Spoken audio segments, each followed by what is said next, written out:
The theme of this year's World Environment Day is beating plastic pollution.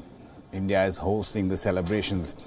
India's Environment Minister Dr. Harshvardhan says that India's philosophy is rooted in the concept of coexistence with nature. However, one need not be a scientist to understand the scale of pollution on our streets and beaches. Plastic is omnipresent and alternatives are prohibitively expensive. Governments in the past have unsuccessfully tried to ban plastic. Bureaucratic corruption and lack of manpower to enforce the ban has ensured that little has been achieved.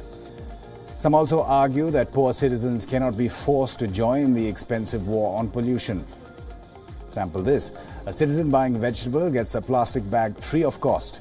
A biodegradable bag of similar capacity costs the consumer anywhere between 5 and 20 rupees. Packaged food is another big contributor to plastic pollution. A sweet beverage in a plastic bottle can be bought for as little as 10 rupees. But the same beverage will cost double the amount in an aluminium can. So why should citizens be expected to shell out extra money when consumer goods companies have been slow to move towards environment-friendly packaging? Not many could have thought a few years ago that bottled water would sell like hotcakes in India. Massive marketing budgets and targeted campaigns have helped companies penetrate even smaller towns and villages, most of which do not have effective waste management systems.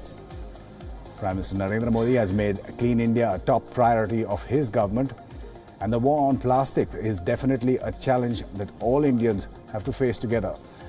India's leadership in fighting pollution is a welcome step, and today marks a major step in that direction.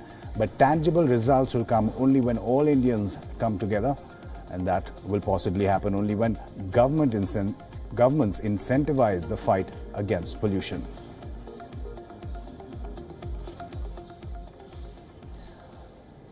Aisha Sindhu now joining us live from the WION newsroom. Aisha, every year this day we see campaigns, we see a lot of media publicity, but do we take it at face value? Is anything changing? It's a good question and a tough one to answer, Amitabh. The jury's still out there because, as you said, these days come around and everyone seems to wake up to their responsibility towards the environment. But the question is, with single-use plastic becoming the focus of this year's theme as far as World Environment Day goes, it just goes to show that it's not really about a single day. It's about choices that you and I make on a day-to-day, choices that a lot of celebrities, for instance, make on a day-to-day. But those very same celebrities who espouse these values about being environmentally conscious aren't for the rest of the year. You see them endorsing products of FMCG companies that really have to also change the way that they manufacture. The report you just read out for our viewers, for instance, gives you an idea of how difficult it is to initiate change if the economics really don't add up. So definitely a more conscious people around us at this point in time, but a lot more needs to be done if the war on plastics has to be won, and of course the larger aim of dealing with pollution of different kinds.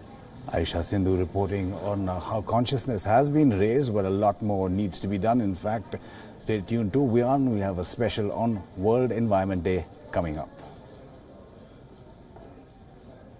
And in October 2007, the Dutch Prime Minister Mark Rutte became an instant legend as he cycled to the Royal Palace to meet King Willem-Alexander.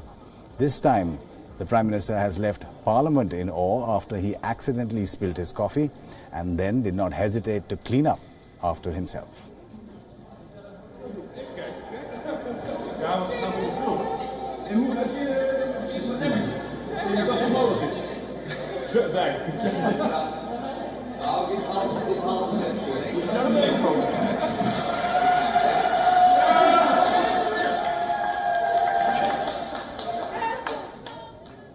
Coming up is a special on World Environment Day.